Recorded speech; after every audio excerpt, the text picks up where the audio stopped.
Alhamdulillah wassalatu wassalamu ala Rasulillah wa alihi wa sahbihi wa man walah. Asyhadu an la ilaha illallah wahdahu la syarikalah wa asyhadu anna Muhammadan abduhu wa rasuluh wa ba'd. Kelapang dadaan merupakan nikmat yang sangat besar yang Allah berikan kepada seorang hamba. Lalu apa yang menyebabkan dada kita dilapangkan oleh Allah Subhanahu wa taala? Yang pertama, kata Imam Ibnu Qayyim rahimahullah, asbabu insyarahis sadr, sebab dada kita dilapangkan adalah yaitu karena mentauhidkan Allah. Ya, berupa kita tawakal hanya kepada Allah, kita juga mempunyai sabar karena Allah, keikhlasan, mengikhlaskan ibadah kepada Allah Subhanahu wa taala. Ini merupakan sebab terbesar kita diberikan oleh Allah kelapang dadaan. Ketika kita diberikan kesempitan rezeki, tapi kita hadapi dengan ridho ya terhadap takdir dari Allah dan kita tawakal kepadanya, maka hati kita insya Allah akan lapang dada. Ketika kita mentauhidkan Allah dalam ibadah, kita hanya mengharapkan ridhonya saja dan kita tidak sama sekali mengharapkan ridho manusia, dada kita akan lapang. Kita tidak akan peduli dengan cercaan manusia. Kita pun tidak akan terpengaruh oleh pujian manusia. Kenapa? Karena yang kita harapkan keridhaan Allah saja. Itu pengaruh tauhid. Ya.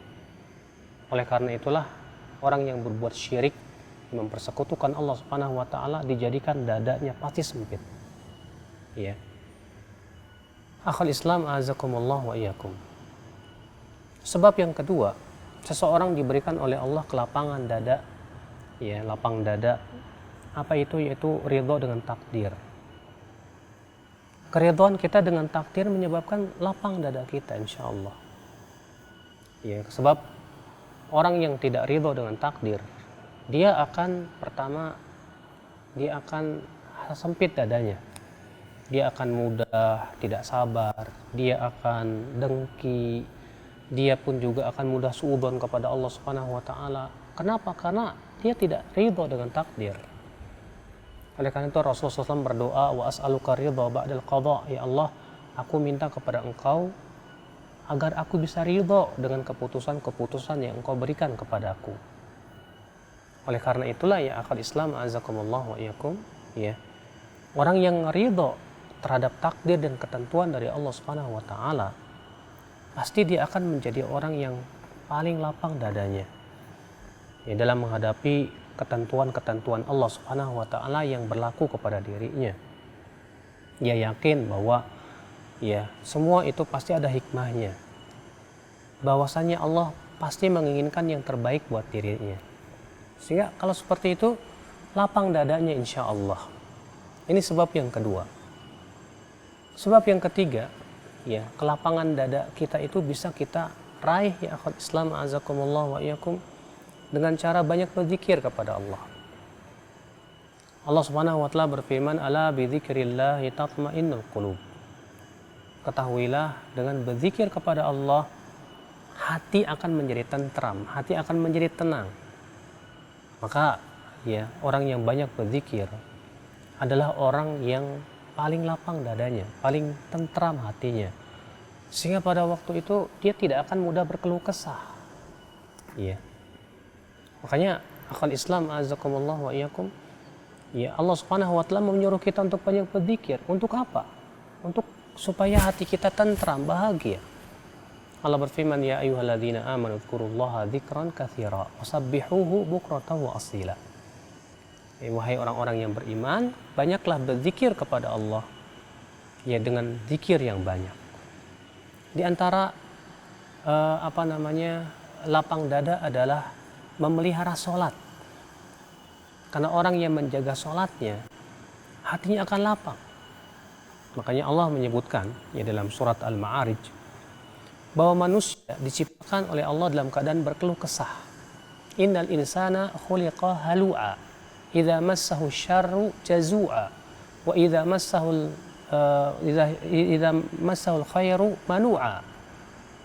Sesungguhnya manusia, kata Allah, diciptakan oleh Allah dalam keadaan apa? Halu. lalu itu selalu berkeluh kesah. Apabila diberikan kebaikan, dia pelit. Apabila diberikan kesusahan, dia berkeluh kesah, tidak sabaran. Lalu Allah Subhanahu wa taala memberikan pengecualian. Siapa dia? Illal musallin. Yaitu kecuali orang-orang yang sholat, kata Allah. Kecuali orang-orang sholat yang tidak berkeluh kesah. Kecuali orang-orang sholat yang dia insya Allah akan hidupnya itu senantiasa tawakal, tentram, tenang, lapang dadanya. Karena dengan sholat itu dia akan selalu bermunajat kepada Allah Subhanahu wa taala sehingga Allah berikan kepada dia kelapang dadaan. Makanya ya sungguh sangat beruntung orang yang senantiasa menjaga sholatnya dalam kehidupan. Ya, karena sholat adalah merupakan tiang agama. Selanjutnya dari kelapang dadaan adalah sabar. Kesabaran itu memberikan kelapang dadaan yang luar biasa. Ya. Ketika seseorang diberikan oleh Allah kesabaran, dia Masya Allah dalam menghadapi berbagai macam keadaan pun dia akan tenang saja. Makanya kata Rasulullah SAW, wa ma'u'tiya ya ahadun ata'an khairan wa awsa'a minas sabar. Tidaklah seseorang diberikan oleh Allah sesuatu yang lebih baik dan lebih luas dari kesabaran. Makanya pemberian yang paling indah yang Allah berikan kepada seorang hamba adalah kesabaran. Ya, yang paling baik, paling luas lagi kata Rasulullah SAW. Apalagi kesabaran itu pahalanya ya tidak terbatas. Allah mengatakan innama yuwaffas sabiruna ajrahum bighairi hisab. Sesungguhnya orang yang sabar itu diberikan pahala dengan tanpa batas, Masya Allah. Maka orang yang paling sabar pasti orang menjadi orang yang paling ridho dengan ketentuan Allah, akan menjadi orang yang paling lapang dadanya, paling bahagia di dunia ini.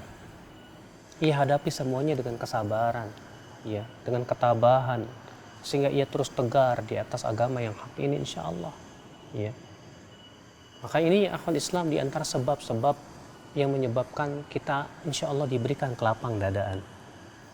Ya, oleh karena itulah nikmat lapang dada itu adalah nikmat yang Allah berikan kepada Rasulullah dalam ayatnya, alam nasyrah laka sadrak, bukankah kami telah melapangkan dadamu hai Muhammad.